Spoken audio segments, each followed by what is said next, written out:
সকাল 9:45 শুরু হবে আসন্ন মাধ্যমিক পরীক্ষা। মাধ্যমিকের পুরনো সময়সূচিতে সায় দিল না হাইকোর্ট। মাধ্যমিক পরীক্ষার আর কয়েকদিন বাকি। এই মুহূর্তে সময়সূচি বদল করলে প্রশাসনিক ক্ষেত্রে নানা অসুবিধা হতে পারে। মাধ্যমিকের সময় অনেকটাই এগিয়ে আনা হয়েছে, ঘোষণা হয়েছিল এবং 9:45 সকাল 9:45 মাধ্যমিক পরীক্ষা হবে এই ঘোষণা করা হয়েছে। দেখো, তোমার প্রথমেই বলে রাখি, বোর্ডের যে সর্বসম্মত সিদ্ধান্ত ছিল যে 9:45 পরীক্ষা শুরুর, সেই একেবারে 11th আওয়ারে যেহেতু মামলা এসছে বিচারপতি বিশ্বজিৎ বসুর বেঞ্চে, যেহেতু পুরো একটা সেট তৈরি হয়ে গেছে রাজ্য জুড়ে 9:45 পরীক্ষাকে ঘিরে, তাই শেষ মুহূর্তে এই সূচির আর বদল করলেন না বিচারপতি বিশ্বজিৎ বসু।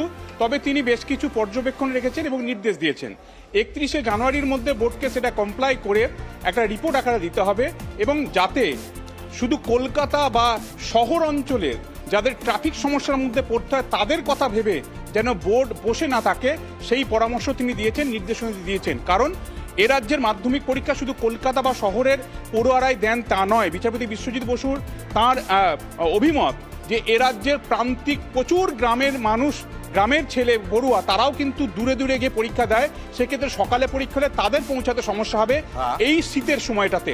কাজেই সব দিক থেকে কোনো পড়ুয়া, কোনো মাধ্যমিক পরীক্ষার্থী যাতে অসুবিধায় না পড়েন তার জন্য একগুচ্ছ তিনি নির্দেশিকার মতো তৈরি করে দিয়েছেন। স্থানীয় হেল্পলাইন চালু করা, হেল্পলাইনে কোনো রকম সমস্যায় পড়লে যাতে হেল্প করে, রাজ্যের তরফে সে হেল্প করা হয়, বোর্ডের তরফে হেল্প করা হয়, একগুচ্ছ নির্দেশিকা, এবং নির্দেশিকাটা পালন করছে বোর্ড। সেটা কমপ্লায়েন্স রিপোর্ট 31 জানুয়ারি দিতে বলা হয়েছে। তবে শেষ মুহূর্তে যেহেতু মামলা এসছে, এই মুহূর্তে পুরনো কর্মসূচিতে চলে গেলে, পুরনো সময়সূচিতে চলে গেলে সমস্যায় পড়তে পারে। এবছরের ইনফ্রাস্ট্রাকচার যা তৈরি হয়েছে তাতে সায় দিয়ে বোর্ডের 9:45 পরীক্ষা শুরুকে সিলমোহর দিয়েছে কলকাতা হাইকোর্ট। রাজ্যে কয়েক লক্ষ মাধ্যমিক পরীক্ষার কথা মাথায় রেখেই রাজ্যকে পরীক্ষার্থীদের পরীক্ষা কেন্দ্রে সঠিক সময়ে পৌঁছাতে বিশেষ কিছু পদক্ষেপেরও নির্দেশ দিয়েছেন বিচারপতি। সেই পদক্ষেপগুলি নিশ্চিত করে আগামী 31 জানুয়ারি আদালতে রিপোর্ট জমা করতে হবে মধ্যশিক্ষা পর্ষদ এবং রাজ্য সরকারকে। কি কি পদক্ষেপ নেওয়া হয়েছে?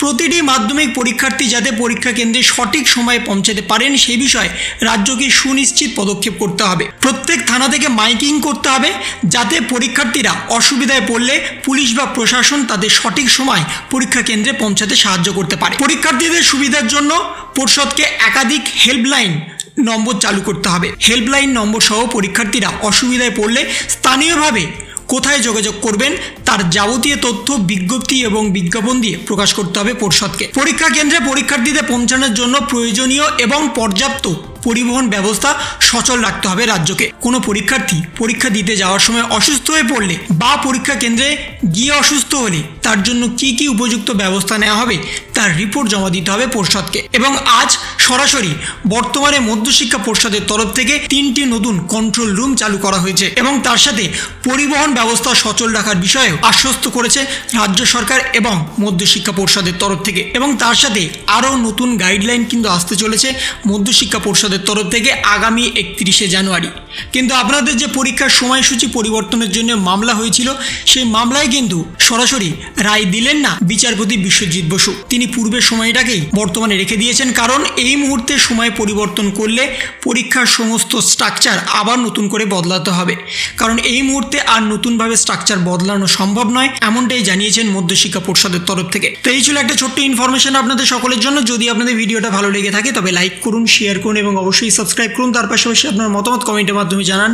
ভালো থাকুন, সুস্থ থাকুন, ধন্যবাদ।